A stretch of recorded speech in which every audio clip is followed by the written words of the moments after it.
नमस्कार दोस्तों, जय हिंद। होटल नर्सिंग एकेडमी में आपका एक बार फिर से स्वागत है। आज बहुत खुशी की बात है हम सब के लिए कि अपना एकेडमी का आज नामकरण हुआ है। जो पहले रूटीनली ऐसे ही चल रहा था, आज नामकरण हुआ है उसका, होटल नर्सिंग एकेडमी। तो प्लीज़ लाइक करें, सब्सक्राइब करें, शेयर करें और मेरे जो लास्ट एंड तक जो वीडियो वो ज़रूर देखें। तो आज हम बात करेंगे डाइजेस्टिव सिस्टम में जो इसोफेगस है वहाँ से स्टार्ट करेंगे। क्यों अपने ओरल कैविटी ले ली पूरी, है ना। ओरल कैविटी इससे पहले अपन ने पढ़ लिया। उसके बाद में जो एसेसरी ऑर्गन है वो सब मतलब जिसमें सेलेवरी ग्लैंड है, जो टीथ है, वो सब अपने डिटेल में थोड़ा जान भी लिया था। तो आज हम बात करेंगे इसोफेगस की। इसोफेगस से अपन स्टार्ट करेंगे और उससे रिलेटेड जो जो क्वेश्चन पुटअप होते हैं एग्ज़ाम में वो सारे अपन डिस्कस करेंगे, ठीक है। इसोफेगस से रिलेटेड क्वेश्चन जो आते हैं वो बता देंगे अपन बीच बीच में। और एम्स, ESIC, एम्स, नॉसेट, जो भी जितने भी एम्स है, MSc entrance exam, post basic BSc nursing entrance exam जो RUSS का से रिलेटेड हो या फिर इग्नू जो करवाती है और जिपमेर या PGI जो भी करवाती है, उसमें कौन कौन से रिलेटेड क्वेश्चन बनेंगे उसमें सारे अपन इसोफेगस के बारे में पढ़ेंगे साथ में। तो सबसे पहले चलते हैं, चलो जल्दी से स्टार्ट करते हैं अपन, वीडियो को ज़्यादा लंबा नहीं खींचेंगे अपन। इसोफेगस जैसा कि पता है आपको कि ये कहाँ से स्टार्ट होती है।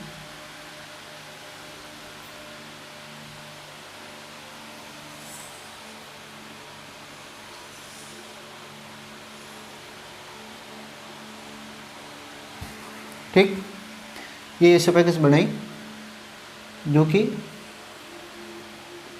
फेरिंग्स, जो तीन तरह में रेस्पिरेटरी सिस्टम पढ़ेंगे, जो ओरोफेरिंग्स, उसके बाद में सबसे पहले नेजोफेरिंग्स हो गया, फिर ओरोफेरिंग्स हो गया और ये लैरिंजोफेरिंग्स हो गया। और वहाँ से फिर इसोफेगस स्टार्ट होती है ना, ओरल कैविटी से इसोफेगस स्टार्ट होती है। तो जैसा कि आपको पता है कि कोई भी फूड जो मटेरियल पार्टिकल होता है, जो फूड मटेरियल अपन कुक्ड फूड जो अपन यूज करते हैं, तो सेलेवरी ग्लैंड, उसका जो सेलेवरी ग्लैंड होती है जो मेनली 3 टाइप की होती थी आपको, जैसे कि मैंने बताया था पहले अपन ने पढ़ा था। तो सेलेवरी ग्लैंड जो मेस्टिकेशन और सेलेवा मिक्स करके बोलस बनाती है ना, जो टीथ के साथ में वो मेस्टिकेशन ग्राइंडिंग अच्छे से करके जो फूड पार्टिकल है उसका बोलस बनाती है। और बोलस कहाँ एंट्री होती है, इसोफेगस में। यहाँ तक अपन ने पढ़ा था। जो स्टार्च, जो कुक्ड स्टार्च है ना, वो टाइलिन की हेल्प में वो आइसोमाल्टोज, लिमिडेक्स्ट्रिन और इसमें वो बदलता था, कन्वर्ट हो जाता था स्टार्च जो है माल्टोज में और आइसोमाल्टोज में ना। यहाँ तक हम पढ़ा था। तो एक तरह से ये बोलस हो गया और ये हो गई आपकी इसोफेगस, ये हो गई आपकी इसोफेगस, है ना। अब इस सबसे पहले इसकी लंबाई की बात करते हैं। लंबाई की बात, एक मोटा मोटा आइडिया ये होता है कि जिसकी ज़्यादा लंबी गर्दन, जो नेक जितनी जिसकी लंबी होगी ना, उसकी जो इसोफेगस है वो लंबी होगी। लेकिन एक जनरली अपन बात करें ह्यूमन बॉडी में, तो उसमें इसोफेगस जो है वो नॉर्मली कितनी होती है, उसकी लेंथ कितनी होती है। लेंथ की अगर बात करें अपन तो लेंथ होगी 25 सेंटीमीटर अप्रॉक्स, है ना। 25 सेंटीमीटर उसकी जो है वो लेंथ होगी। और ये क्या है, ट्यूब लाइक स्ट्रक्चर है। क्या है ये, ट्यूब लाइक स्ट्रक्चर है, जिसको अपन फूड पाइप भी कहते हैं। फूड पाइप भी कहते हैं, नंबर 1, ये याद रखना है। और विंड पाइप किसको बोलेंगे, जो ट्रेकिया जो आगे आगे होती है इंटीरियर में, उसको कहते हैं अपन, ट्रेकिया जो होती है उसको कहते हैं अपन विंड पाइप। उसको क्या कहते हैं, विंड पाइप। और उसके जस्ट पीछे पोस्टीरियर साइड में होगी, उसको क्या कहेंगे अपन, फूड पाइप, जो कि एपिग्लोटिस होता है ना। यहाँ पे जैसे कि ये एपिग्लोटिस हो गया, ये एपिग्लोटिस हो गया। एपिग्लोटिस जो हो गया ना, एक तरह से इस जो फूड मटेरियल है, जो एपिग्लोटिस होता है वो ट्रेकिया में जाने से रोकता है और वहाँ से ये डिवाइड हो जाती है विंड पाइप और फूड पाइप में। तो अपन आज बात करेंगे फूड पाइप की ना। अपन किसकी बात करेंगे, फूड पाइप की। चलो इसकी लंबाई कितनी होगी, लेंथ हो गई 25 सेंटीमीटर। और ये एक ट्यूब लाइक स्ट्रक्चर है, ट्यूब लाइक स्ट्रक्चर होती है जिसको अपन विंड मतलब फूड पाइप भी कहते हैं और अपन इसोफेगस भी कहते हैं। और इसमें कोई भी डाइजेस्टिव एंजाइम नहीं रहता, याद रखना। जो सैलिवरी ग्लैंड जो मतलब जो बॉलस के रूप में जो इसोफेगस में आएगा तो वो जरूर रहेगा, लेकिन एंजाइम्स इसमें अलग से कोई सीक्रेट, इसोफेगस में कोई भी एंजाइम सीक्रेट नहीं होता, तो डाइजेस्टिव एंजाइम्स है वो कोई नहीं रहता। नंबर 2। नंबर तीन ये है कि इसकी जो लोकेशन है, अपन अगर लोकेशन देखें एज ए स्पाइनल कॉर्ड के बेस पे ऐसे, तो ये लोकेशन इसकी कहाँ रहेगी,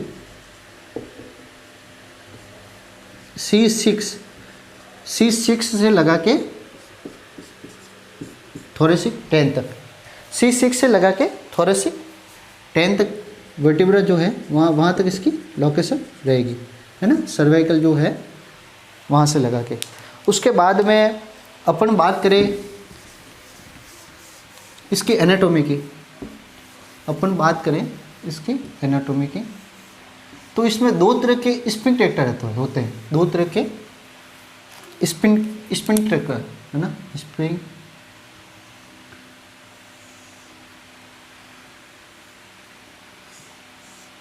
मतलब वॉल्व कह दो आप एक तरह से इसोफेगस से। ये हो गया प्रोक्सिमल पार्ट, ये हो गया proximal part oesophagus, proximal part of oesophagus, है ना, प्रोक्सिमल पार्ट ऑफ इसोफेगस। और इसको कहते हैं अपन डिस्टल पार्ट ऑफ इसोफेगस, ये दी याद रखना, डिस्टल पार्ट, है ना। 2 टाइप के स्पेक्टर होते हैं, 2 टाइप, 2 टाइप के स्पेक्टर होते हैं। स्फिंक्टर कौन से, एक हो गया अपर साइड में, एक हो गया लोअर साइड में। तो अपर साइड में क्या कहेंगे, अपर वॉल्व कह दो आप, स्फिंक्टर कह दो, अपर इसोफेजियल और अपर इसोफेजियल स्फिंक्टर ना, स्फिंक्टर। और नीचे की साइड में जो होगा उसको क्या कहेंगे अपन,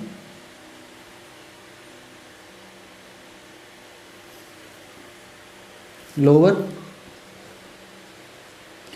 इसोफेजियल स्फिंक्टर, है ना। उसको अपन एक वर्ड और अपन यूँ कह सकते हैं, इसको अपन गैस्ट्रो इसोफेजियल स्फिंक्टर भी कह सकते हैं। गैस्ट्रो, याद रखना, ये दूसरा नाम है, गैस्ट्रो इसोफेजियल स्फिंक्टर भी कह सकते हैं। और एक नाम और है, चाहे आप लोअर इसोफेजियल स्फिंक्टर कह दो या गैस्ट्रो इसोफेजियल स्फिंक्टर कह दो, या अपन इसको कार्डियक स्फिंक्टर भी कह सकते हैं, कार्डियक स्फिंक्टर भी कह सकते हैं, याद रखना है, स्फिंक्टर भी कह सकते हैं। क्यों कहते हैं कार्डियक, ये कार्डियक स्फिंक्टर क्यों कहते हैं, क्योंकि ये कार्डिया पोर्शन है। क्या है ये, स्टोमक का कार्डियक जो अपर पोर्शन होता है, कार्डिया जो पोर्शन होता है उससे जस्ट पास में होता है, जहाँ इसोफेगस एंड होती है ना, जहाँ इसोफेगस जो है एंड होती है, वहाँ से स्टोमक स्टार्ट हो जाता है, तो उस पोर्शन को अपन क्या कहते हैं, कार्डिया। और कार्डिया की वजह से इसको क्या कहते हैं, कार्डियक स्फिंक्टर भी कह सकते हैं, ठीक है ना। अब चलते हैं अपन, स्फिंक्टर कहाँ होता है, लोअर स्फिंक्टर कहाँ होता है, इसोफेगस और स्टोमक के बीच में, है ना। तो मोटा ये याद रखना अपन को इसोफेगस में कि लंबाई कितनी होती है, लोकेशन कहाँ है, लोकेशन होती है इसकी C6 से लगा के T10 तक, थोरेसिक 10 तक इसकी वो एक तरह से लोकेशन हो गई।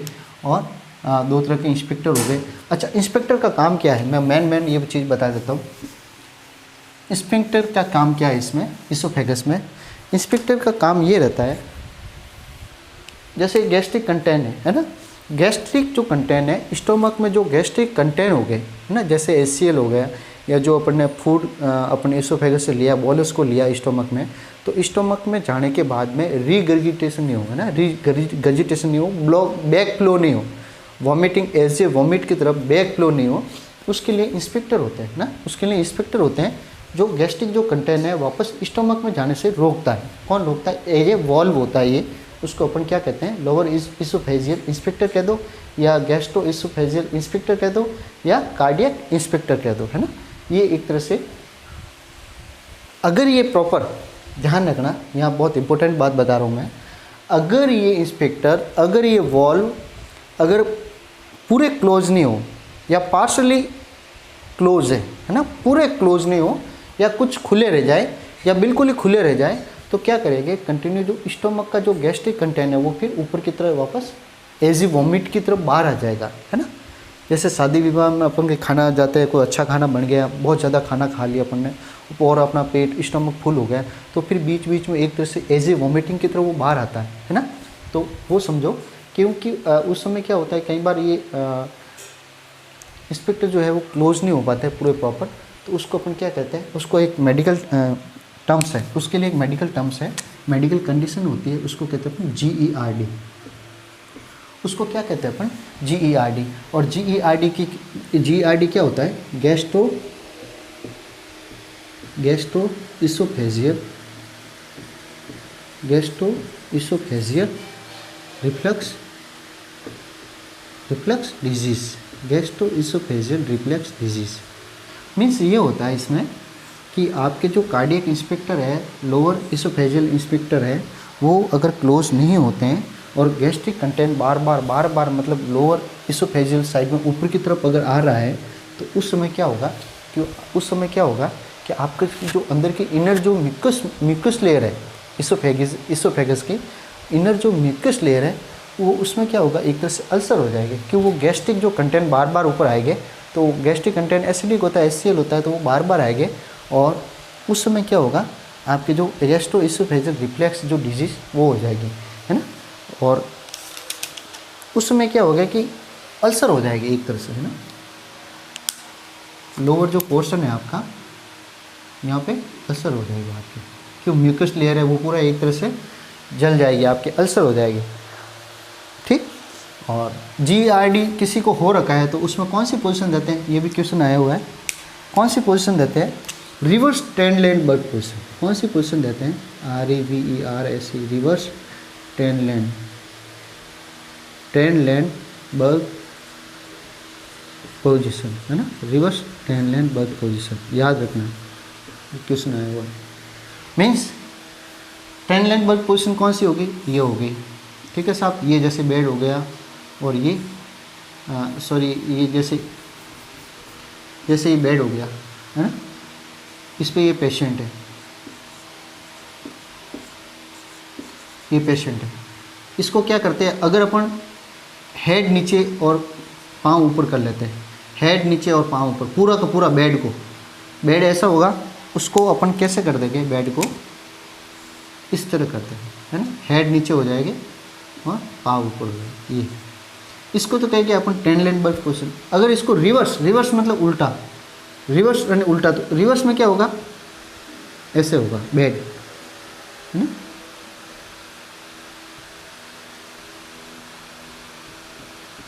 ये पहले कैसा था बेड, और ये ज़मीन से जो अपना फ्लोर है, फ्लोर से अगर ऊपर कर देंगे, उससे क्या होगा कि ग्रेविटेशन से जो एसिड जो कंटेंट है स्टोमक वाला, वो ऊपर नहीं जाएगा, है ना, तो उसको कुछ रिलीफ मिलेगा, है ना। तो ये एक तो ये हो गया। उसके बाद में अपन पढ़ते हैं, इसमें एक पढ़ते हैं क्लिनिकल कंडीशन है,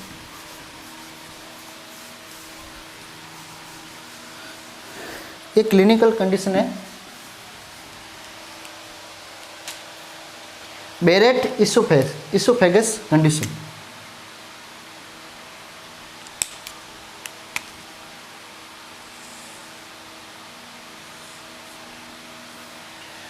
बेरेट इसोफेगस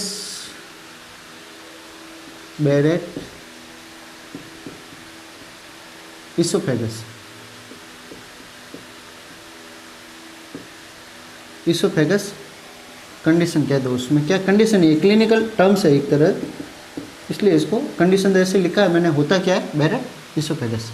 तो बैरेट इसोफेगस में क्या होता है कि ये एक तरह से ये क्लिनिकल कंडीशन होती है।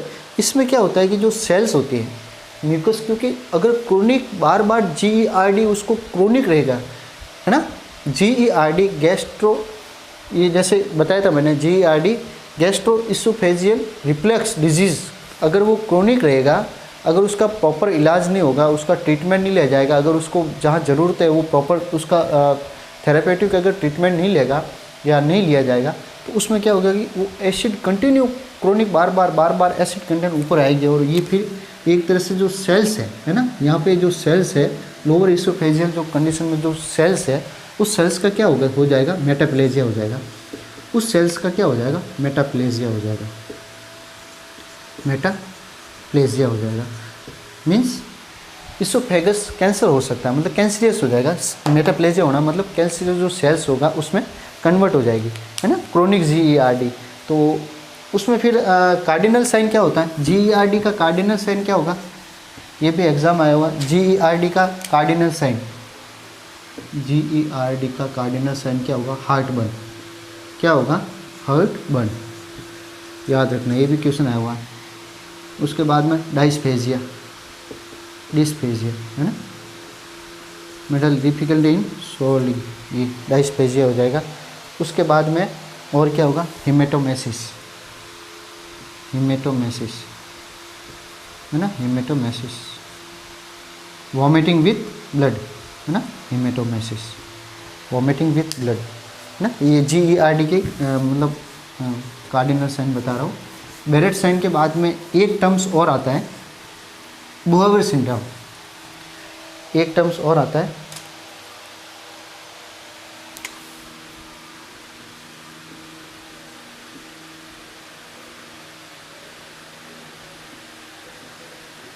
बोहेवर सिंड्रोम। ये टर्म्स बहुत बार आता है, एग्जाम में आया हुआ लास्ट। ये एग्ज़ाम में कब आया मैं बता देता हूँ। बोहेवर सिंड्रोम ये एग्ज़ाम में आया हुआ है। बोहेवर सिंड्रोम में क्या होता है, बोहेवर सिंड्रोम में क्या होता है कि इसोफेगस हो गई। मैं बता देता हूँ, थोड़ा एक्सप्लेन करके बता देता हूँ।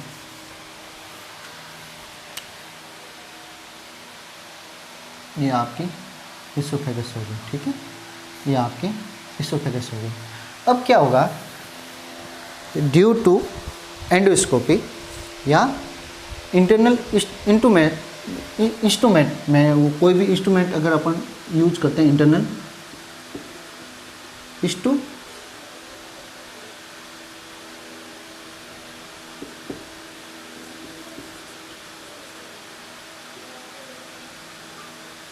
इंस्ट्रूमेंटेशन, है ना, या एंडोस्कोपी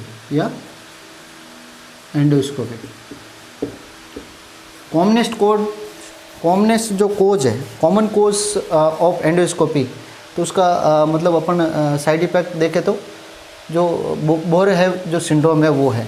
इसमें क्या होता है कि जैसे एंडोस्कोपी अपन ने कोई विजुअलाइज पार्ट देखने के लिए अपन एंडोस्कोपी करी, अपर एंडोस्कोपी अपन करी।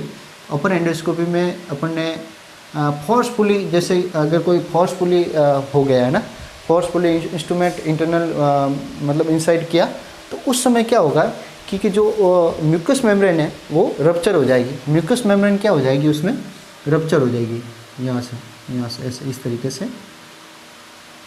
तो म्यूकस मेम्ब्रेन जो रप्चर होने मतलब होती है due to rupture the oesophagus, है ना।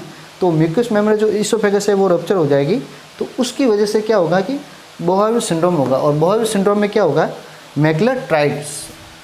बोहेवर जो सिंड्रोम होगा उसका मीनिंग क्या है, रप्चर ऑफ द इसोफेगस। और इसमें क्या होगा, macular sign, macular triad sign देखने को मिलेगा अपने को,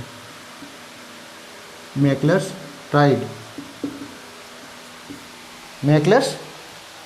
ट्राइड जो सिम्टम्स हो गए वो अपन को देखने को मिलेगा। ये किस में मिलेगा, मैकुलर ट्राइड सिंड्रोम। ये भी एग्जाम में क्वेश्चन आया हुआ है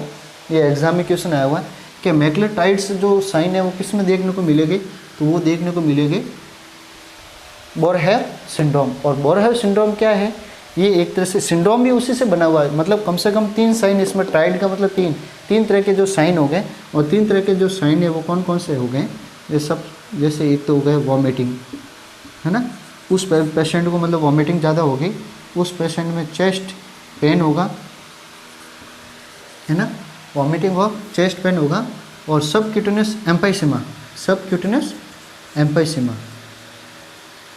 3 तरह से जो साइन हो गए, ट्राइड साइन, उसको क्या कहते हैं अपन, मैक्लोटाइड्स। और ये किस में देखने को मिलेगा, बोरहेर सिंड्रोम। और बोरहेर सिंड्रोम क्या होता है कि जब एंडोस्कोपी या इंटरनल कोई भी इंस्ट्रूमेंटेशन अपन कर रहे हैं बाय मतलब एलिमेंट्री ट्रैक से, है ना, एलिमेंट्री ट्रैक से, एलिमेंट्री कैनाल से, तो उस समय इसोफेगस के म्यूकस लेयर रप्चर हो जाती है किसी वजह से, तो उसमें क्या होगा, बोरहेर सिंड्रोम हो जाएगा, है ना। यहाँ तक ये क्लियर समझ में आ जाना चाहिए। अब हम स्टार्ट करेंगे स्टोमा। अच्छा, एक अपन मैं अभी बताने वाला हूँ, मैं उसका छोटा सा वीडियो अलग से बनाऊँगा, क्योंकि मेरे को इमेज बेस्ड जो क्वेश्चन है वो भी साथ साथ में सॉल्व करवाने हैं। तो आपके क्या कहते हैं, संगस्टेकन ट्यूब क्या होती है, संगस्टेकन मोड ट्यूब क्या होती है और उसका क्या यूज है, तो उसका वीडियो मैं अभी जस्ट साथ में इसके डालने वाला हूँ, है ना। इसके जस्ट लास्ट में वो वीडियो डाल दूंगा, छोटा सा 4-5 मिनट का, तो वो आप उसमें देख लीजिएगा, और उसका पर्पज़ क्या है वो भी साथ में बता दूंगा मैं। चलो अब चलते हैं अपन स्टोमा।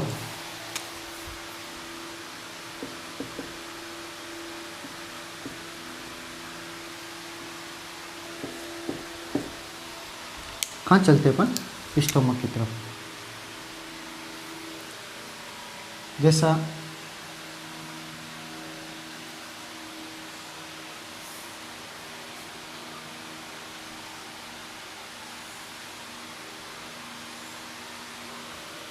ठीक, ये बना दिया मैंने स्टोमक। ये क्या है साहब, इसोफेगस है।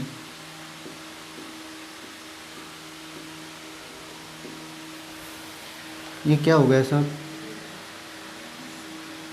इंस्पेक्टर हो गए, इंस्पेक्टर, उसको कार्डियक इंस्पेक्टर कह दो। ये क्या हो गया साहब, ये क्या हो गया साहब, फंडस हो गया। ये क्या हो गया साहब, बॉडी हो गई। और ये क्या हो गया साहब, पाइलोरस पार्ट हो गया, है ना, पाइलोरस हो गया। ये क्या हो गया साहब, पाइलोरिक इंस्पेक्टर।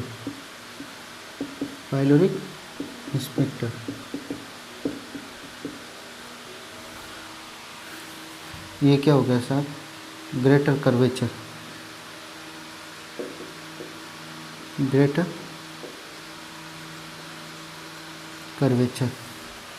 ये क्या हो गया साहब, लेसर कर्वेचर।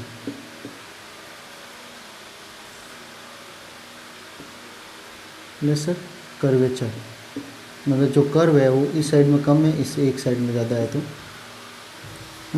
फंडस के पार्ट में ग्रेटर कर्वेचर होता है। ठीक है सर, ये अपन ने मोटा मोटा स्टोमक बना दिया, स्टोमक के जो डायग्राम है वो बना दिया। अब सबसे पहले बात आती है कि स्टोमक में जो फूड पार्टिकल जो पहुँचेगा सेलाइवा के साथ में, म्यूकस के साथ में, टाइलिन जो एंजाइम्स है उसके साथ में, तो वो बॉलस जो मिक्स होके वो पहुँचेगा बाई इसोफेगस के थ्रू पहुँचेगा स्टोमक में।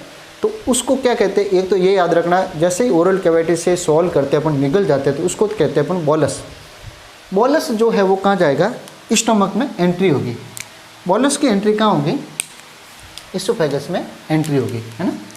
बॉलस की एंट्री कहाँ होगी, इसोफेगस में एंट्री होगी। अब एक तो ये चीज़ याद रखनी है कि ये जैसे अपर पार्ट है, तो अपर हमेशा एयर ऊपर ही रहती है, तो इस भाग को क्या कहते हैं अपन, यहाँ पे क्या होगा, गैस कलेक्ट होगी। यहाँ पे क्या होगा, गैस कलेक्शन, जहाँ सबसे ज़्यादा गैस कलेक्शन होती है। कौन सा भाग है वो, फंडस, नंबर 1। उसके बाद में स्टोमक, कनेक्शन कहाँ कहाँ होता है, स्टोमक शुरू कहाँ से होता है और एंड कहाँ होता है। स्टोमक शुरू होता है साहब लोअर पोर्शन ऑफ इसोफेगस कह दो, या कार्डियक स्फिंक्टर कह दो, कार्डियक स्फिंक्टर कह दो, या लोअर पोर्शन ऑफ इसोफेगस कह दो। वहाँ से स्टार्ट होता है साहब स्टोमक, और पाइलोरिक स्फिंक्टर पे एंड होता है। पाइलोरिक, जो पाइलोरस पोर्शन है उसके लास्ट में जो पाइलोरिक स्फिंक्टर है उसमें एंड होता है। और वहाँ से क्या होगा साहब, स्मॉल इंटेस्टाइन स्टार्ट हो जाता है, जो कि ड्यूडेनम से जुड़ा रहता है, जो कि स्मॉल इंटेस्टाइन का ड्यूडेनम पार्ट से, स्मॉल इंटेस्टाइन का जो ड्यूडेनम जो पार्ट है वहाँ से फिर स्मॉल इंटेस्टाइन स्टार्ट हो जाती है, जो कि पाइलोरिक स्फिंक्टर है वहाँ से जुड़ा रहता है। समझ में आ गया यहाँ तक। उसके बाद में इसका शेप कैसा होता है स्टोमक का, स्टोमक का शेप होता है साहब जे शेप। स्टोमक का शेप कैसा होता है, स्टोमक का जो शेप हो गया वो जे शेप होता है। कब, जब एम्प्टी हो, जब एम्प्टी हो मतलब जब खाली हो, जब खाना नीचे स्मॉल इंटेस्टाइन में चला गया हो और बिल्कुल एम्प्टी हो स्टोमक, उस समय जे शेप, जे शेप मतलब ये रिसा, ये देखो ये जे शेप है ना, जे शेप है। और जब भर जाता है स्टोमक, जब खाना खा लेते हैं और स्टोमक में फूड पार्टिकल रहते हैं, उस समय क्या होगा, पीरीफॉर्म, पीरीफॉर्म शेप। पीरीफॉर्म मतलब पी शेप, पी शेप है स्टोमक के भरने के बाद में। स्टोमक का जो शेप है वो हो जाता है ना। इसको अपन क्या कहते हैं, स्टोमक का क्या काम आता है, बॉडी में क्या काम आता है, स्टोमक जो बॉडी में है वो क्या काम आता है। स्टोमक बॉडी में है साहब, ये क्या करता है, फूड रिजर्वायर करता है। Number 1 food reservoir as a sac, food sac कह दो, फूड रिजर्वायर है ना।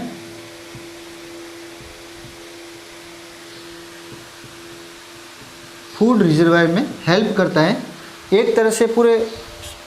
ये क्या है साहब, most dilated organ of the body, most widest मतलब सबसे चौड़ा पार्ट बॉडी में, वाइडेस्ट पार्ट, सबसे डायलेटेड पार्ट, डायमीटर में सबसे ज़्यादा जो है ना बॉडी का ऑर्गन का कौन सा हो गया, स्टोमक हो गया। ठीक है साहब। इसकी लंबाई कितनी होती है साहब, इसकी लंबाई हो गई 10 इंच। इसकी लंबाई कितनी हो गई, 10 इंच। और लोकेशन कहाँ हो गई इसकी, ऑब्लिकली, लोकेशन कहाँ हो गई साहब, obliquely in upper and left part of abdomen.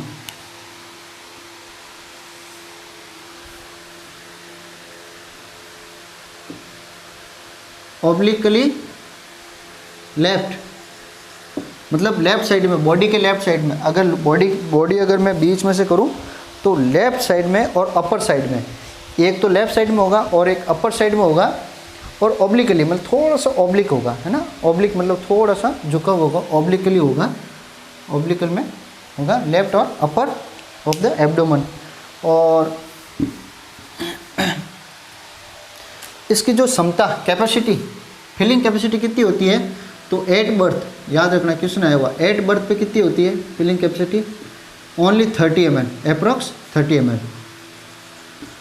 मतलब जब बच्चा, छोटा सा बच्चा होता है जो न्यूबॉर्न बेबी हो गया, जन्मा बच्चा हो गया, तो उसकी ओनली 30 ml, 30 ml जो है उसकी कैपेसिटी होती है स्टोमक कंटेंट की। अपना फूड वगैरह जो भी मतलब लिक्विड लेता है वैसे छोटा बच्चा, तो उसकी कैपेसिटी जो एट बर्थ पे होगी वो कितनी होगी, 30 ml।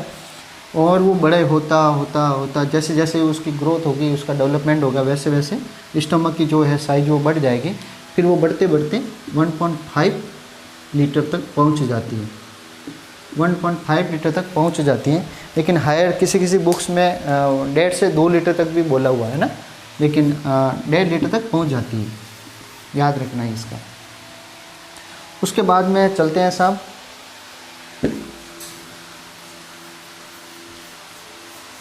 Muscles layer. ये बहुत याद रखने वाली चीज़ है।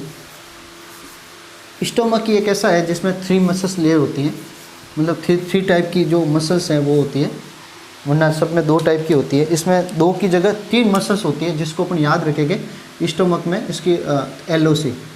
क्या याद रखेंगे अपन? LOC। LOC का मतलब क्या हो गया? LOC मीन्स ये हो गया लॉन्गिट्यूडिनल TI।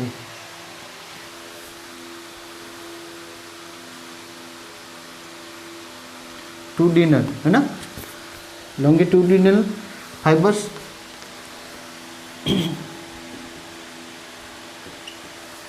C से बनेगा L, O से बना ऑब्लिकली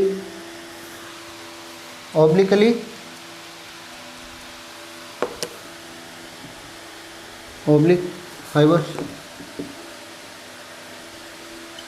C का मतलब हो गया सर्कुलर, सर्कुलर फाइबर्स। मसल्स कह दो, फाइबर्स कह दो, है ना। तो इसमें बना होगा लॉन्गिट्यूडनल मतलब तो सबसे आउटर और मतलब सबसे आउटर कौन सी होगी? लॉन्गिट्यूड। ये होगी सबसे आउटर जो लेयर होगी वो लॉन्गिट्यूड होगी, और सबसे मिडिल होगी वो होगी सर्कुलर। सबसे मिडिल होगी वो मिडिल, और बीच वाली जो होगी और इनर मोस्ट होगी वो ऑब्लिक, इनर मोस्ट है ना। LOC से याद रखना 3 टाइप की मसल्स होती है जो कि बॉलस को फिर ब्रेक डाउन करती है, धीरे धीरे उसको तोड़ती है ना, ब्रेक डाउन करती है उस फूड मटेरियल पार्ट का। तो ये हो गई मसल्स स्टमक की। अब चलते हैं अपन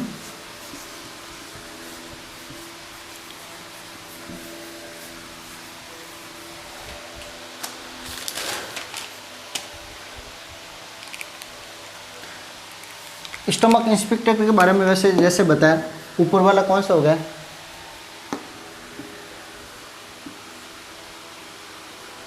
यहाँ पे हो गया कार्डियक इंस्पेक्टर, है ना। यहाँ पे हो गया कार्डियक इंस्पेक्टर, और नीचे हो गया पाइलोरी जो पार्ट है, पाइलोरी इंस्पेक्टर,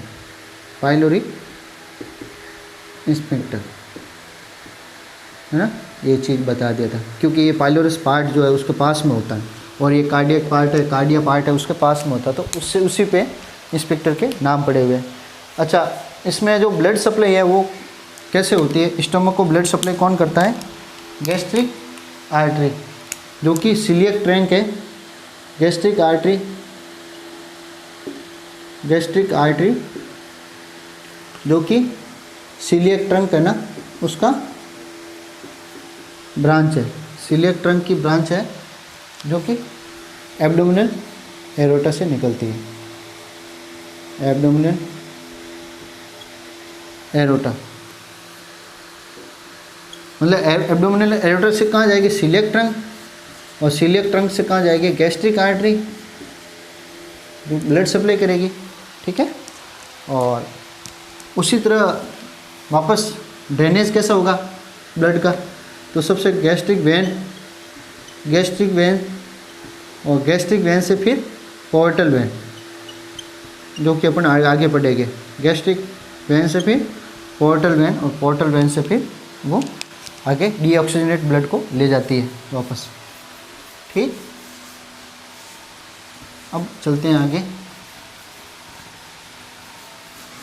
दोस्तों, अगर मज़ा आ रहा हो और आपको लग रहा है कि भाई वास्तव में हमें समझ में आ रहा है, तो प्लीज़ लाइक ज़रूर करें, शेयर करें, जिससे कि हाटेला नर्सिंग एकेडमी में अच्छे से अच्छे मैं वीडियो आपके लिए लाता रहूं। अब एक बहुत ही इम्पोर्टेंट बात अपन पढ़ते हैं अभी, जो कि कई बार एग्ज़ाम में क्वेश्चन आते हैं, कई बार। गैस्ट्रिक ग्लैंड, क्या पढ़ेंगे?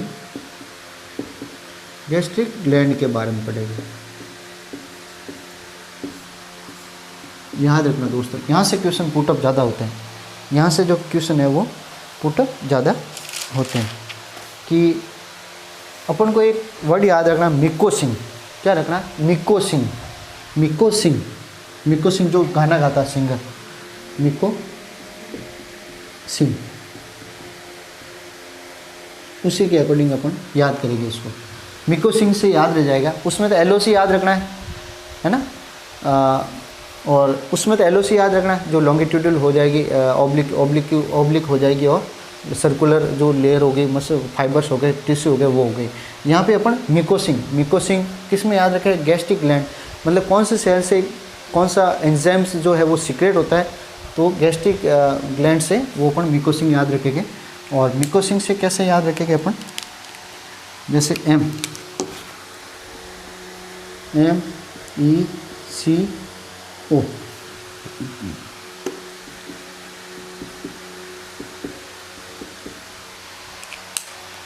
मिकोसिंग मतलब म्यूकस नेक सेल,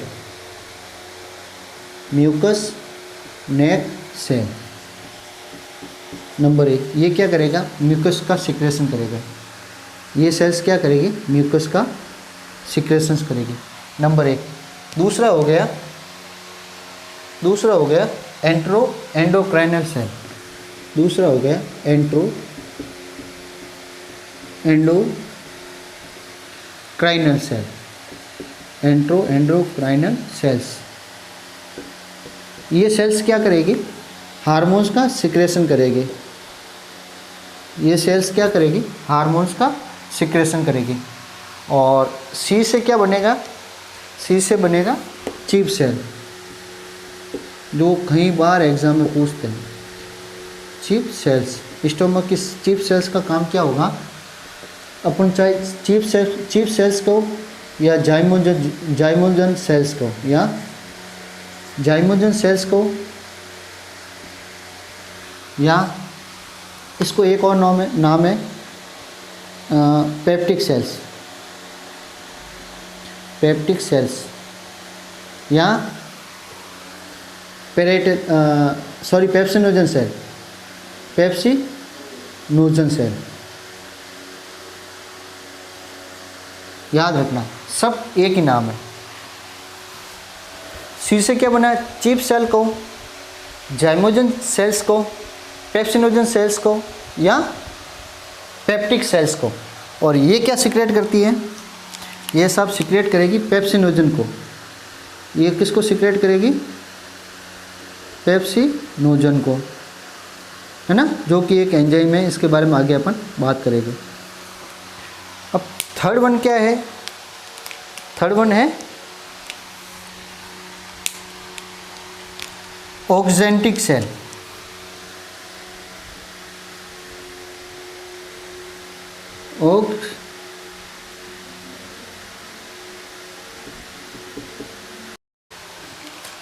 सी जो है था MECO, ओ का मतलब क्या होता है? Oxyntic cell. ओ का क्या मतलब होता है? Oxyntic cell. और ऑक्जेंटिक सेल्स क्या करती है? एक तो HCl को सिक्रेट करेगी, एक होता है कैस्टेलेओ इंटेंसिक फैक्टर, कैस्टेलेओ इंटेंसिक फैक्टर। अब ये याद रखने वाली चीज़ है। अब आगे अपन बढ़े, ऑक्जिलेट सेल या पेरेटल सेल, ऑक्जेंटिक सेल या पेरेटल सेल्स, है ना। और ये क्वेश्चन कहीं बाहर एग्जाम आया हुआ, very very important, very important. जो पेरेटल सेल्स है वो क्या सिक्रेट करती है? तो स्टोमक में हाइड्रोक्लोरिक एसिड सिक्रेट करती है, और कैस्टेलेओ इंटेंसिक फैक्टर जो है वो बनाती है। अब यहाँ देखने वाली बात ये है कि एक तो जो मेन डाइजेशन किसका होता है, स्टोमक में किसका डाइजेशन होता है। तो जैसा कि अपन ने देखा था कि कोई भी बॉडी जो बॉडी के अंदर अपन ओरल कैविटी के अंदर इंजेक्शन करते हैं, फूड जो है ओरल कैविटी में अपन रखते हैं, तो उस समय जो सैलिवरी ग्लैंड है वो सैलिवा सिक्रेट करती है। उसमें टाइलिन जो होता है वो स्टार्च को है माल्टोज, आइसोमाल्टोज या लिमिट डेक्सट्रिन है उसमें बदल देता है, कन्वर्ट कर देता है ना। तो माल्टोज में बदल गया। जो कुक जो स्टार्च होता है उसी का डाइजेस्ट ओरल कैविटी में होता है, याद रखना। उसके बाद में अपन चलते हैं आगे, मैस्टिकेशन, सैलिवेशन ये हो गया, बॉलस बन गया। बॉलस अपन जैसे सॉल्व करा इसोफेगस के थ्रू स्टोमक में गया। स्टोमक में क्या होता है, अपना अपना काम अलग होता है। एक तो पेप्सिनोजन होता है, एक तो पेप्सिनोजन होता है,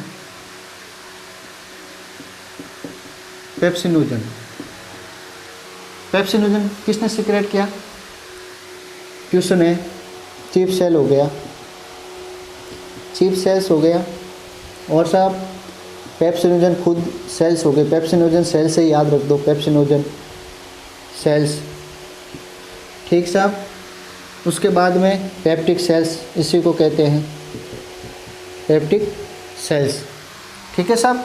ये हो गया इसका। और एक नाम इसका और है, जाइमोजन सेल्स, जाइमोजन सेल्स। 4 नाम हो गए किसके, सेल्स के, जो स्टोमक में होती है, जो पेप्सिनोजन को सिक्रेट करती है। अब एचसीएल का काम क्या है, जो पैरेटल सेल एचसीएल सिक्रेट करती है तो पेप्सिनोजन को पेप्सिन में बदलती है, पेप्सिनोजन को पेप्सिन में बदलती है। और पेप्सिन का काम क्या होगा, प्रोटीन को डाइजेस्ट करना, याद रखना, प्रोटीन को डाइजेस्ट करना। प्रोटीन मतलब पेप्सिन जो हो गया, फिर एक तरह से जो प्रोटीन हो गया, प्रोटीन को एक तो फिर अमीनो एसिड में, और ये अमीनो एसिड और हेप्टेन में मतलब एक तरह से ब्रेक डाउन करती है। अमीनो एसिड में ब्रेक डाउन ये अपने पेप्सिन जो है प्रोटीन का डाइजेस्ट करती है, इतना याद रखना अपन को। उसके बाद में एक होता है पेप्सिनोजन, ये हो गया एचसीएल की प्रेजेंसी में ना।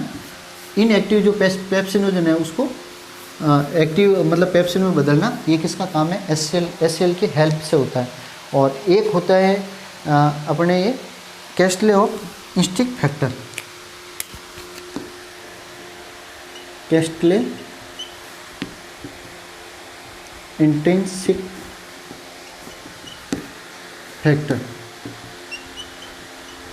इसका क्या काम है, इसका काम ये है कि स्टोमक के अंदर जो विटामिन B12 होता है, स्टोमक के अंदर विटामिन B12 होता है, साइनोकोबाल्मिन होता है, उसको विटामिन B12 को हेल्प करती है एब्जॉर्ब होने में, हेल्प करती है एब्जॉर्ब होने में, जो कि कहाँ पे, इलियम पोर्शन में है ना, जो कि इलियम पोर्शन में हेल्प करती है।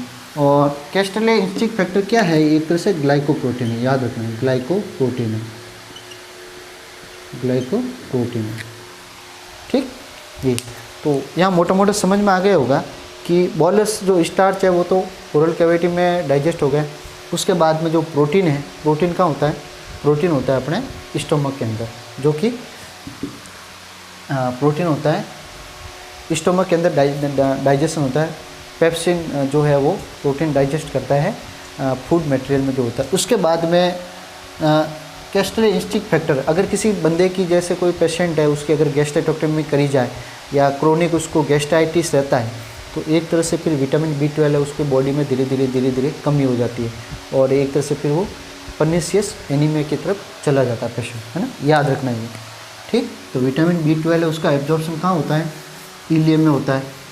हेल्प करने के लिए कौन सी सेल्स यूज होती है, हेल्प करने के लिए साहब पैरेटल सेल्स है, जो इंस्टिक फैक्टर है, इंस्टिक फैक्टर जो होता है वो उसमें हेल्प करने के लिए रेस्पॉन्सिबल है।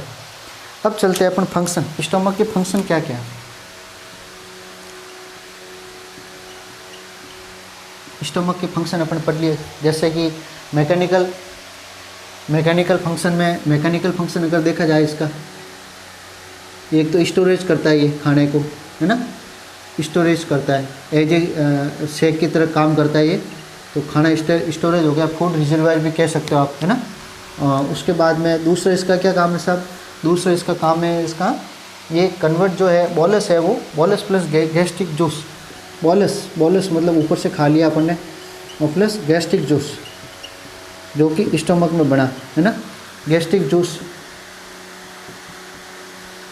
दोनों मटेरियल मिलके फिर क्या बनता है, काइल, काइम बनाता है साहब, और काइम बना के फिर जैसे ही ड्यूडेनम में एंट्री होगी, जैसे ही ड्यूडेनम में एंट्री होगी उस समय क्या कहलाएगा? काइम कहलाएगा। उस समय क्या कहलाएगा? ड्यूडेनम, ये क्वेश्चन है, अभी आगे अपन क्वेश्चन डिस्कस करेंगे तो उसमें पढ़ाएंगे अपन, तो ये काइम कहलाएगा। इसका हीमोपोएटिक फंक्शन भी है साहब। हीमोपोएटिक फंक्शन क्या है कि विटामिन B12 है, विटामिन साइनोकोबाल्मिन B12 है, उसकी विटामिन B12 है, उसके एब्जॉर्प्शन में हेल्प करता है। कौन? इंट्रिस्ट फैक्टर, जो कि स्टोमक में होता है, स्टिक फैक्टर, इंटेंसिक फैक्टर, है ना, जो कि हीमोपोएटिक फंक्शन में जो कि ये होता है कि विटामिन B12 है, ये एब्जॉर्ब होने में हेल्प करता है।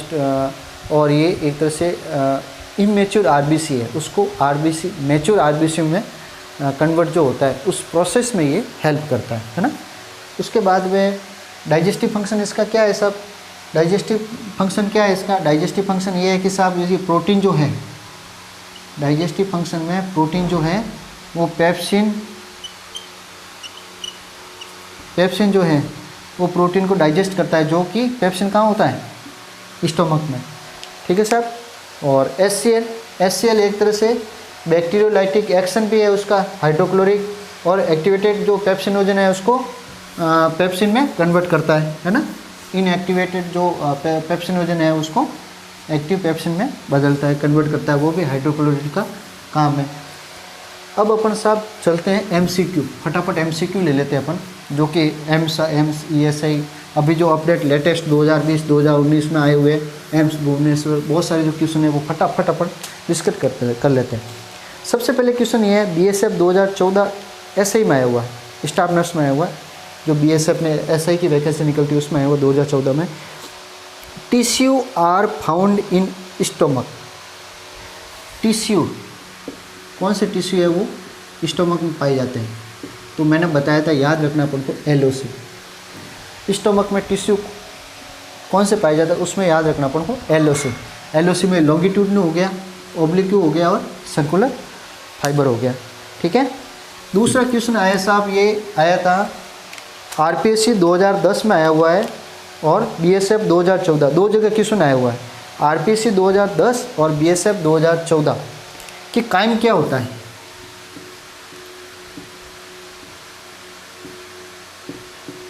ना। बोलस तो जैसे ओरल कैविटी से नीचे उतर गया, इसोफेगस में बोलस होगा। अब काइम क्या होगा? काइम होगा कि ड्यूडेनम में जैसे ही पहुंचा, स्टोमक से ड्यूडेनम में जैसे ही पहुंचा गैस्ट्रिक कंटेंट के साथ में, तो ड्यूडेनम में जो एंट्री होते ही उसको वो काइम में बदल जाता है, जो बोलस है वही वापस काइम में बदल जाता है, ठीक है। तो याद रखना, food rich in duodenum, food rich in duodenum, that is chyme. एक आया साहब RPSC नर्सिंग ट्यूटर 2012 में, नर्सिंग ट्यूटर की वैकेंसी में आया था RPSC में। Food reservoir is known as, food reservoir is known as, जैसे कि आपको पता है उसको क्या कहते हैं अपन? स्टोमक। स्टोमक क्या है? फूड रिजर्वायर, है ना। एक है IGNOU post basic BSc nursing 2019 में, the most dilated portion of the digestive system, याद, मोस्ट डायलेटेड, तो मोस्ट डायलेटेस्ट भी है और मोस्ट वाइडेस्ट भी है।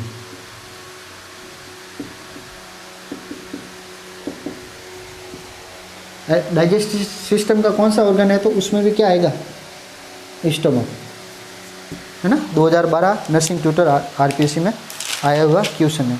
उसके बाद में RRB स्टाफ नर्स में आया हुआ है, RRB स्टाफ नर्स 2015 में आया हुआ है। Identify the part of human stomach which connect joint with oesophagus, है ना। कि कहने का मतलब ये है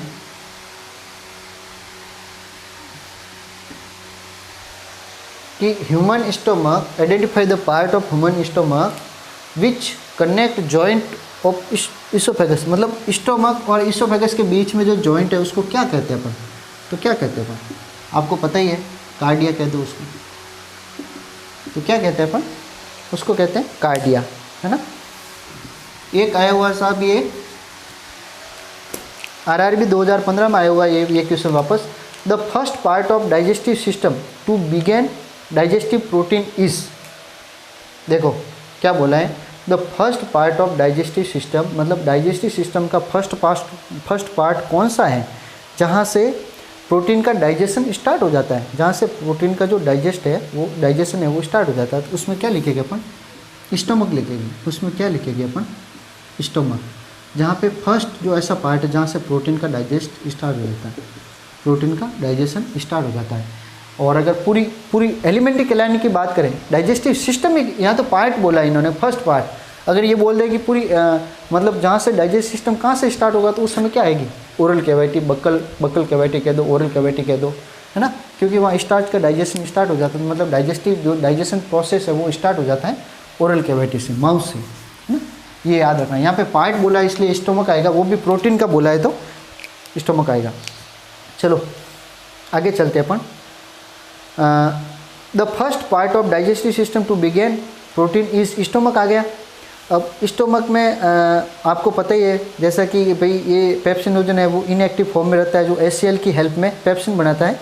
और पेप्सिन क्या है? कैटेलाइज होकर फिर प्रोटीन का क्या है वो एक तरह से डाइजेस्ट कर लेता है और प्रोटीन का कैटेलाइज करता है पेप्सिन की हेल्प में, और क्या बनाता है? पेप्टिडेज और अमाइनो एसिड। यहाँ तक ठीक है। अब RUSH post basic BSc nursing 2016 में PBSc एंट्रेंस एग्जाम आया हुआ 2016 में। Gastric juice contribute to the digestion of which of the following type of nutrients, है ना। इन्होंने देखो ऑप्शन में दे रखे प्रोटीन, फैट्स, ग्लूकोज, स्टार्च। तो gastric juice contribute to the digestion of which part. इसका कहने का मतलब ये है कि जैसे ये वापस स्टोमक बनाना पड़ेगा, थोड़ा बना देता हूँ हल्का हल्का। अब जैसे यहाँ गैस्ट्रिक जूस बना दिया इन्होंने ना, गैस्ट्रिक जूस बना दिया, गैस्ट्रिक जूस। अब ये कहने का मतलब ये है गैस्ट्रिक जूस में अपना जो सहभागिता करता है, अपना रोल, गैस्ट्रिक जूस में जो रोल है वो कौन सा जो न्यूट्रिएंट्स है ना, उसको डाइजेस्ट करने में हेल्प करता है। इन्होंने दी दिया जैसे प्रोटीन है, फैट है, ग्लूकोज है, स्टार्च है। तो स्टार्च का तो वैसे ओरल कैविटी में हो गया, अब तो इसमें न फैट और न ग्लूकोज। फैट और ग्लूकोज का जो डाइजेशन है वो कभी भी स्टोमक में नहीं होता, ओनली प्रोटीन का जो डाइजेस्ट है वो स्टोमक में होता है ना। पेप्सिनोजन ये ESIC 2016 और ESI 2019 दो जगह सवाल आया हुआ है, दो जगह ये सवाल क्वेश्चन आया हुआ है। देखो मतलब जो इम्पोर्टेंट क्वेश्चन है वो ले लिए मैंने, टच हो गए, जो इसोफेगस और स्टोमक में, इसके अलावा क्वेश्चन कहीं बाहर नहीं जाने वाला है। ESIC 2016 और 2019 दो जगह आया हुआ है कि pepsinogen in the stomach is secreted by, ये देखो कि पेप्सिनोजन है, पेप्सिनोजन वो कौन से सेल्स द्वारा सिक्रेट मतलब किया जाता है। तो इसमें क्या लिखेगा अपन, आपको पता ही, मैंने बताया था, चीफ सेल, है ना, चीफ सेल। इसको और क्या कहते हैं? Zymogen cell. इसको और क्या कहते हैं? Peptic cell. इसको और क्या कहते हैं? जाइमोजन सेल्स को और क्या कहते हैं? पेप्सिनोजन सेल, है ना, पेप्सिनोजन सेल। तो ये याद रखना है। तो बहुत सारा, ये बहुत बार क्वेश्चन है, 2 बार क्वेश्चन आ गया होगा, इसलिए आप याद रखना इसको। ये RPSC नर्सिंग ट्यूटर 2012 में एक क्वेश्चन आया हुआ है कि gastric juice is produced by, हम देखो gastric juice is produced by, तो इसमें क्या आएगा? स्टोमक, क्योंकि इन्होंने जैसे लीवर दे दिया, पेनक्रियाट दे दिया, स्टोमक दे दिया, सिग्मोइड कॉलम दे दिया, तो इसमें गैस्ट्रिक जूस जो है प्रोड्यूस बाई कहाँ से? स्टोमक से। अब मैं आगे पढ़ता हूँ। एम्स भुवनेश्वर फरवरी 2015 में एक क्वेश्चन आया हुआ है कि the cells of gastric gland that secrete HCl, gastric gland में जो सेल है जो HCl सीक्रेट करती है, तो found in the gastric juice are called. तो फाउंड मतलब गैस्ट्रिक जूस, उसको क्या कहते हैं? गैस्ट्रिक जूस जो मतलब HCl सीक्रेट करती है उस सेल को क्या कहते हैं? आपको पता है उसको क्या कहते हैं? Parietal cell. उसको क्या कहते हैं? पैरेटल सेल्स, है ना, पैरेटल सेल्स है जो HCl का सीक्रेशन करती है।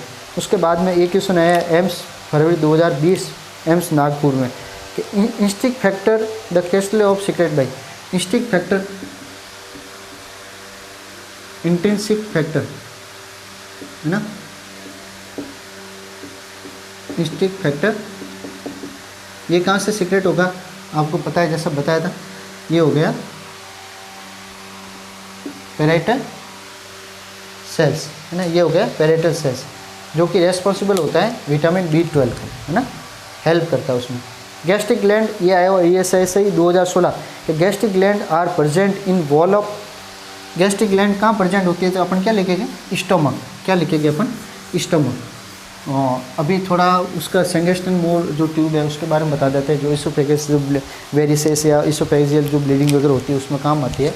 और ये वीडियो देखने के लिए आपका बहुत बहुत दिल से आभार, और बहुत अच्छा रेस्पॉन्स आया। और अभी तक आपने मतलब मेरे चैनल जो हैं हाटेला नर्सिंग एकेडमी, उस पर आपने विश्वास बना के रखा है, अभी तक आपने ट्रस्ट बनाए रखे, कंटिन्यू ट्रस्ट बना के रखें, क्योंकि मेरी कोशिश हमेशा ये रही कि जो बच्चे कॉलेज या कॉलेज या कोचिंग क्लासेस तक नहीं पहुँचे या नहीं किसी वजह से नहीं जा पा रहे हैं, तो वो मेरी क्लास कंटिन्यू अटेंड करें, जिससे आपको बहुत सारा फ़ायदा ही होने वाला है। जो ESISI जो 2021 या NORCET 2021 या और भी बहुत सारे एग्ज़ाम हैं, तो उसमें आपको कहीं न कहीं एग्ज़ाम में बेनिफिट मिलेंगे, और ये आपको बहुत ही जल्द कॉन्फिडेंस के साथ में आपको क्रैक करने में हेल्प करेगी। थैंक यू सो मच दोस्तों।